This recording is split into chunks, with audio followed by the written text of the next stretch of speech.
کہ میں بڑے مقاصد کے حصول کی کوشش پہ تو کمپرومائز کر سکتا ہوں لیکن اپنے مقصد پہ کبھی نہیں. اور جس کی ہر روز کی دعا میں یہ دعا ہو کہ اے اللہ میرے ملک اور میری عوام کو اپنے پاؤں پہ کھڑا کر دے اور اس ملک اور عوام کو خوددار ملک بنا دے. میں اس حق کے علمبردار اور امت مسلمان کی پہچان جناب وزیر اعظم پاکستان عمران خان کو انوائٹ کر رہا ہوں.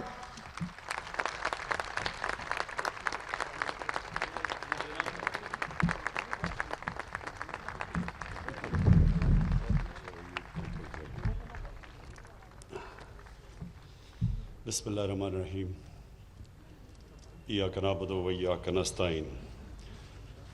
پہلے تو میں یہ ہمارے بار سے یہ جو ہمارے وکیل نے ابھی بات کی کہ یہاں ہونا چاہیے ہائی کورٹ فیصل آباد میں بالکل آپ سے متفق ہوں. ہر ڈویژن کے اندر ہونا چاہیے.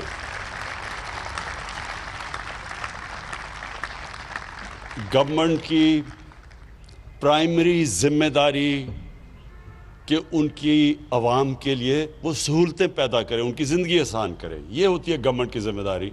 تو میں تو بالکل اس میں بلیو کرتا ہوں کہ ہم ڈیوالو کریں، لوگوں کو دور دور جانا نہ پڑے، گھر بیٹھے بیٹھے ان کو چیزیں ہوں جو انشاءاللہ جو لوکل گورنمنٹ سسٹم ہم نیا لے کے آ رہے ہیں یہ پاکستان کی تاریخ میں سب سے بہترین. سارے ہم نے اپنی ماضی کے تجربے جو لوکل گورنمنٹ کے دیکھ کے تو ایک ایسا سسٹم لے کے آ رہے ہیں کہ آپ سب کو خوشی ہوگی کہ پہلی دفعہ آپ کے جو شہر ہیں فیصل آباد مثلا جو شہر ہے یہ کبھی بھی ایک ذہن میں ڈال لیں کہ ایک پروونشل ڈیولپمنٹ فنڈ سے یہ کبھی شہر ٹھیک نہیں ہو سکتا. نہ لاہور، اگر ہم یہ سمجھیں کہ جو ڈیولپمنٹ فنڈ پنجاب کا اس سے لاہور چلائیں گے، اگر آپ لاہور کے اوپر پیسہ خرچ کریں گے باقی پنجاب کے علاقے پیچھے رہ جائیں گے. ساری دنیا کے اندر جو شہر ہوتے ہیں جو کامیاب، میں آپ کو دنیا کے ماڈلز بتا رہا ہوں کہ لنڈن ہے، نیو یارک ہے، پیرس ہے، بلکہ تہران میں نے جو جا کے دیکھا، اور بلکہ اب ممبئی کے اندر بھی وہی سسٹم ہے. سب شہروں کے اپنے اب وہ شہر اس طرح چلتا ہے جس طرح ایک ملک چل رہا ہے. اس کا اپنا میئر ہوتا ہے، الیکٹڈ میئر ہوتا ہے، جس طرح لنڈن کا میئر الیکٹڈ ہے. اس کی پھر پوری کیبنٹ ہوتی ہے. تو سارے لنڈن کے مسئلے لنڈن میں حل ہوتے ہیں اور وہ پھر اپنے پیسے اکٹھے کرتا ہے. اب فیصل آباد جیسا شہر پاکستان کا امیر ترین شہر ہے لیکن اس کو ڈپینڈ کرنا پڑتا ہے پنجاب سے. جب گورنمنٹ سے پیسے آئیں گے تو تب سڑکیں ٹھیک کریں گی، تب ہاسپٹل بنیں گے، تب یونیورسٹی بنے گی. ایسے ماڈرن سٹیز نہیں چلتی. تو ہمارا جو سسٹم ہے کہ ہر شہر کا اپنا الیکشن ہوگا، میئر کا ڈائریکٹ الیکشن ہوگا. انڈائریکٹ الیکشن نہیں ہوگا کہ پہلے یونین کاؤنسل کا الیکٹ ہو پھر وہ کریں. اس کے اندر پیسہ چل جاتا ہے بدقسمتی سے، وہ پیسے دے کے وہ بن جاتے ہیں. وہ بڑا سسٹم فیل ہو چکا ہے. ڈائریکٹ الیکشن میئر کا ہوگا، پھر میئر اپنی کیبنٹ سلیکٹ کرے گا. اس کے اندر ایکسپرٹس ہوں گے، پانی کے ایکسپرٹس ہوں گے، اس کے اندر ایجوکیشنسٹ ہوں گے. تو وہ شہر ایک پوری طرح ایک سیلف سسٹیننگ شہر بنے گا اور پھر اپنے پیسے اکٹھے کرے گا. تو اس کے لیے یہ بھی ہے کہ اتنے بڑے بڑے شہروں میں اپنا ایک ہائی کورٹ بننا چاہیے تاکہ اپنے مسئلے آپ کے یہیں حل ہو. اچھا جی، میں اب آپ کے سامنے فیصل آباد کے سامنے، کیونکہ آپ پاکستان کا جس طرح مینچسٹر کہتے ہیں، انشاءاللہ ایک دن مینچسٹر کہے گا کہ وہ فیصل آباد ایک شہر تھا جو ہمارے اوپر بیس ہو کے تو ہمارے سے آگے نکل گیا. تو آپ کو تو بس سوچنا چاہیے. سوچ بڑی، انسان کو بڑی سوچ رکھنی چاہیے. دیکھیں، پہلے تو میں آپ کو اپنی پالیسی بتا دوں کہ میں کیا سمجھتا ہوں کہ ملک کے لیے کیا پالیسی ہونی چاہیے. اس ملک کو ہم نے کیسے اٹھانا ہے. اس وقت تو ہم نے یہ سوچنا نا کہ ایک پاکستان جس کے اوپر تاریخی قرضے چڑھے ہوئے ہیں.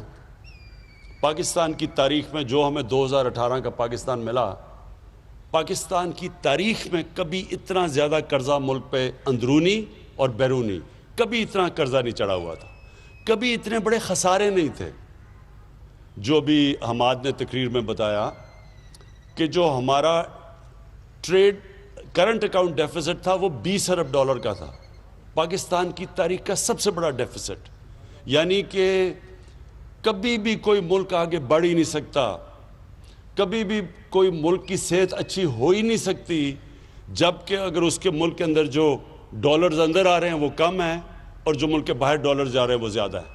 یعنی یہ جب تک خسارہ ہے نہ اس ملک کی صحت کبھی ٹھیک ہو سکتی ہے، نہ جو کریڈٹ ایجنسیز ہیں دنیا کی وہ کبھی بھی کہیں گے کہ جی ملک کی ریٹنگ اچھی ہے. وہ ہمیشہ اس ملک کو کہیں گے کہ یہ تھوڑی دیر کے بعد یہ کرائسس میں چلا جائے گا. اور سب سے بڑا کرائسس کیا آتا ہے کہ اس کی کرنسی ڈی ویلیو ہو جاتی ہے.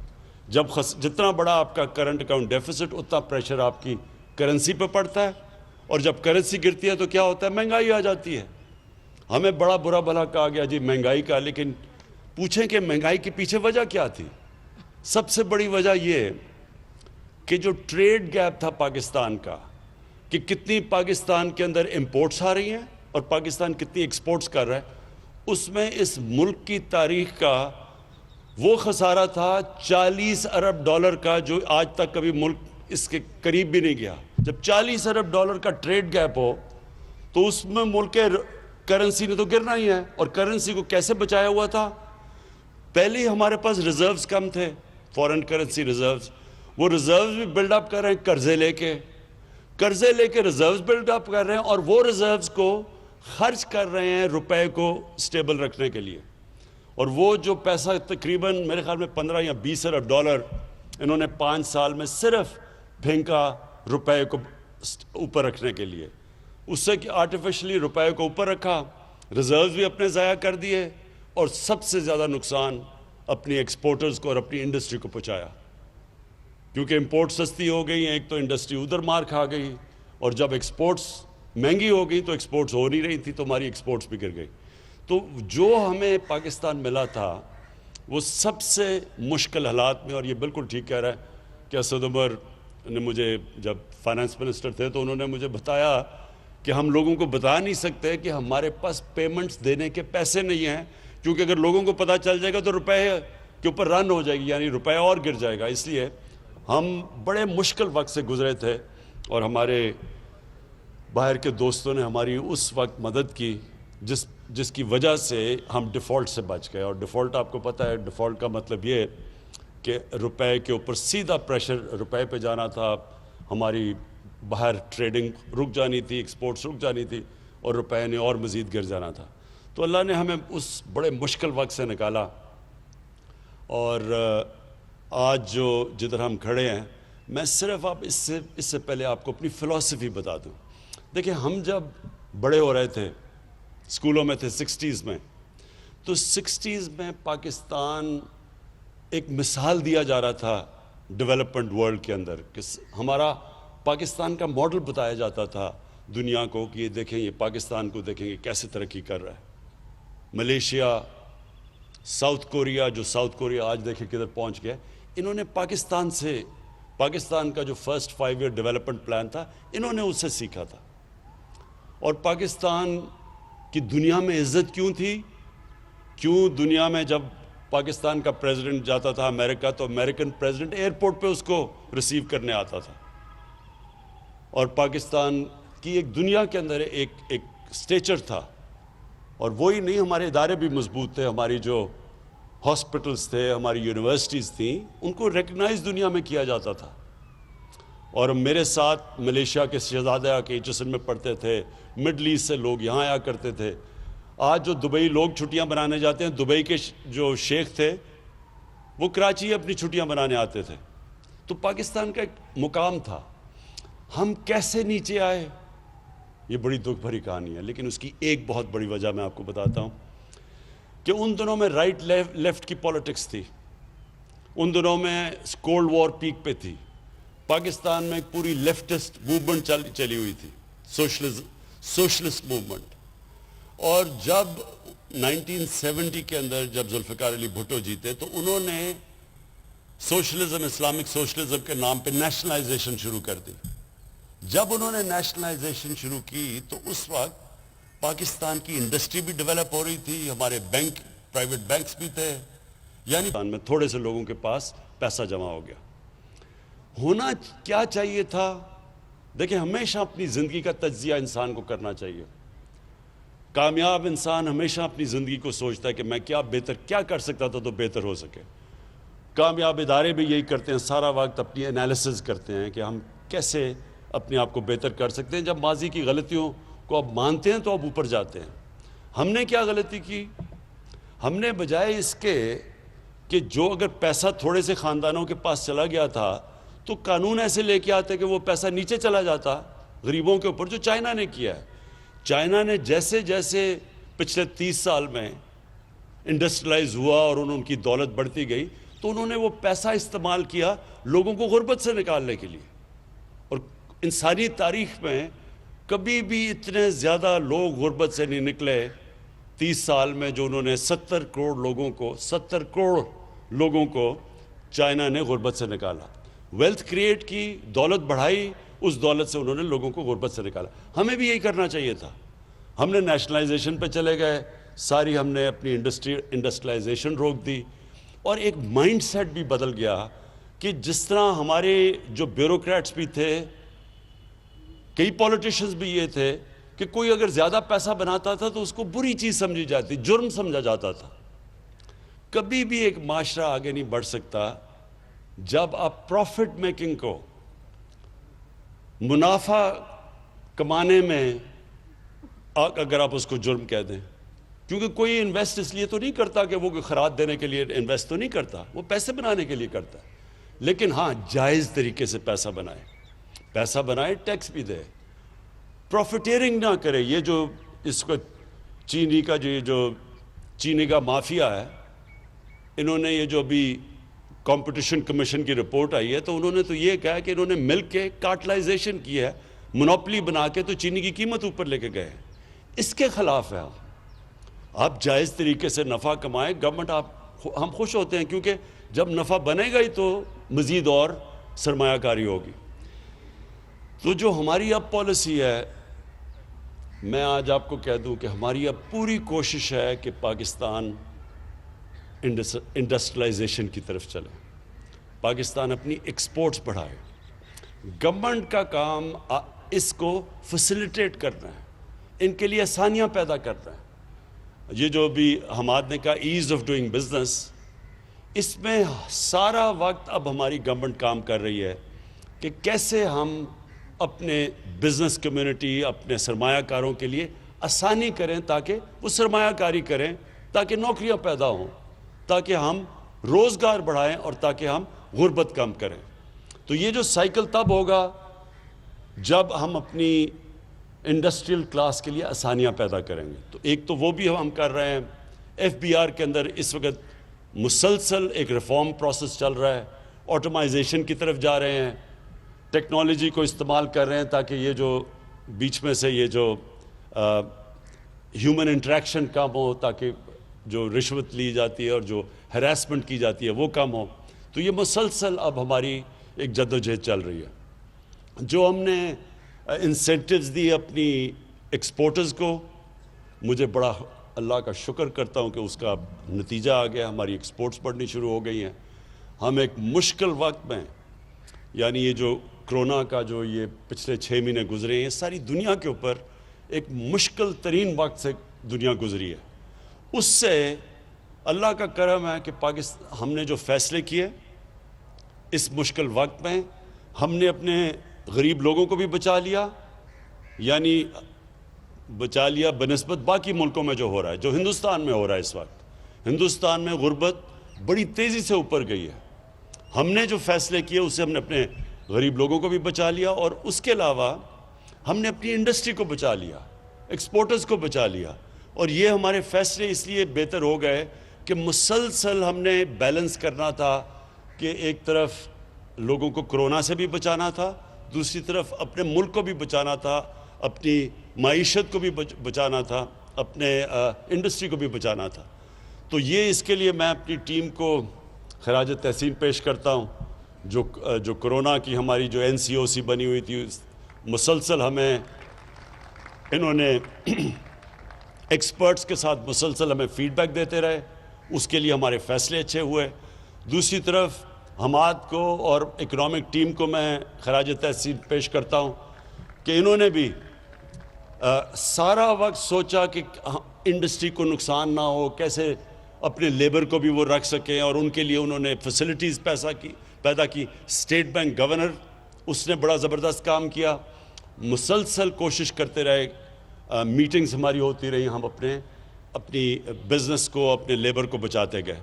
تو اس لیے آج یہ ٹھیک کہتے ہیں حماد کہ WHO نے، ورلڈ ہیلتھ آرگنائزیشن نے آج پاکستان کی مثال دی ہے کہ وہ چند ملکوں میں سے جنہوں نے سب سے بہترین نیویگیٹ کیا کرونا کے دنوں میں. ویسے میں یہ ضرور کہہ دوں کہ ابھی ایک سیکنڈ ویو آ رہا ہے، ہم دیکھ رہے ہیں کہ کیسز پھر سے بڑھ رہے ہیں، اور اس لیے آج ہم نے یہ باہر چھوٹی فنکشن کی، اور 300 لوگوں سے زیادہ فنکشن نہیں ہے. اور میں جنہوں نے نہیں ماسک پہنے ہوئے، میں سب کو کہوں گا کہ پلیز یہ ماسک پہنیں، کیونکہ یہ اللہ نے ایک دفعہ ہمیں بچا لیا ہے. احتیاط کر کے ہم کوئی چانس نہ لیں کہ ہماری اگر یہ خدا نہ خواستہ تیزی سے اگر یہ پھیل گئی اور ہمارے ہاسپٹلس پہ پریشر پڑ گیا تو ہمیں پرابلمز آئیں گے پھر اکانومی کے اوپر اور پھر غربت کے اوپر. تو اپنی میں انڈسٹری کو آخر میں جو آپ کو آج خاص طور پہ یہاں آیا، ایک تو مجھے بڑی خوشی تھی کہ میں جب یہاں الیکشن سے پہلے آیا تھا تو پاور لومز بند ہو رہی تھیں، کئی فیکٹریاں بند ہو رہی تھیں اور وہ ریل اسٹیٹ کی طرف جا رہی تھیں، اور بڑا مشکل حالات تھے فیصل آباد کے. تو مجھے بڑی خوشی تھی آج جب میں نے اپنے یہ MPs اور MNA سے پتہ چلوایا، انہوں نے کہا جی آج کل لیبر نہیں مل رہی ٹیکسٹائل کی.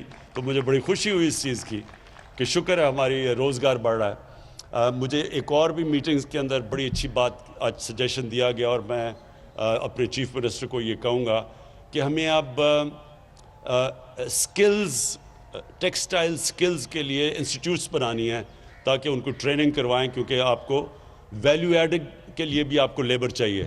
تو وہ لیبر کے لیے، اس کے لیے، کیونکہ جو سکل ٹیکسٹائل کا اب جو لیبر ہے، جو ورکر ہے، وہ اب اس کی ڈیمانڈ بڑھ گئی ہے اور وہ مل نہیں رہا.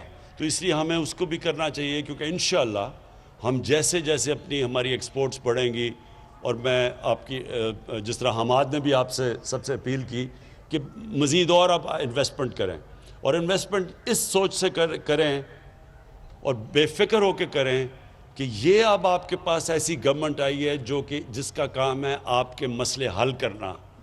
جو ایسی گورنمنٹ آئی ہے جس نے آپ کے لیے ایک سٹیبلٹی دینی ہے، ایک ایسی پریڈکٹیبلٹی دینی ہے کہ آپ جو بھی اپنی انویسٹمنٹ کریں، آپ کو یہ فکر نہ ہو کہ ایک دم کوئی ایسی پالیسی چینج ہوگی جو ایک دم آپ کی انڈسٹری کو افیکٹ کرے گی.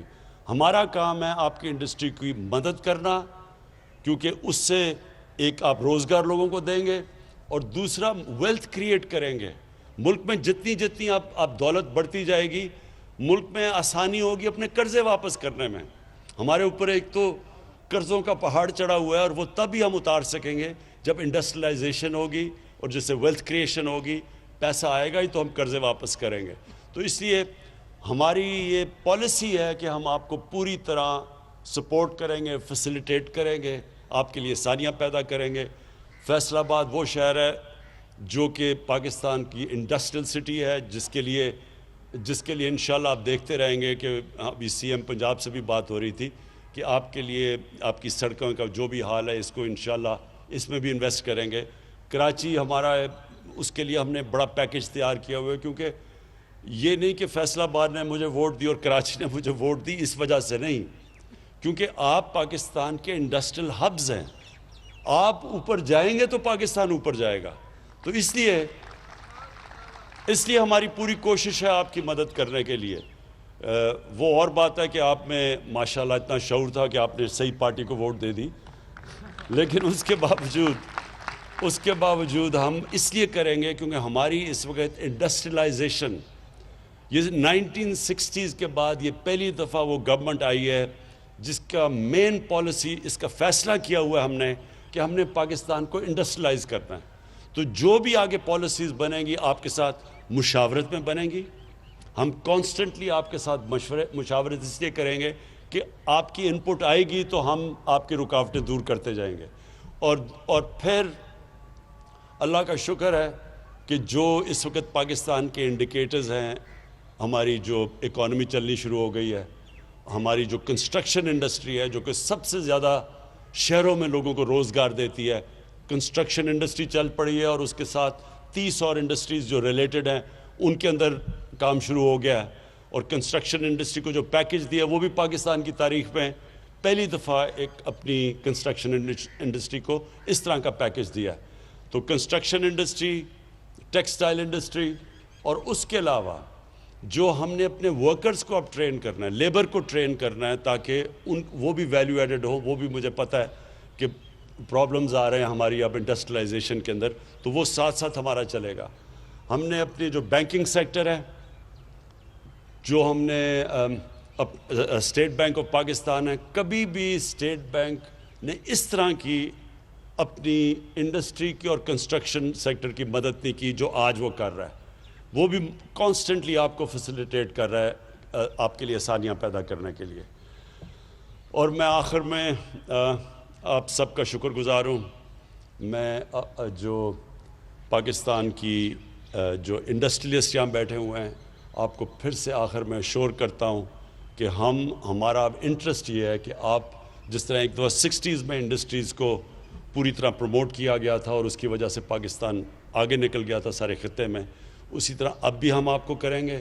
میری ریکویسٹ صرف آپ کو یہ ہے کہ جو آپ کا لیبر ہے، جو مزدور ہیں، ان کا ساتھ ساتھ جیسے جیسے آپ کی حالت بہتر ہوتی جائے، مزدوروں کو آپ نے نہیں بولنا،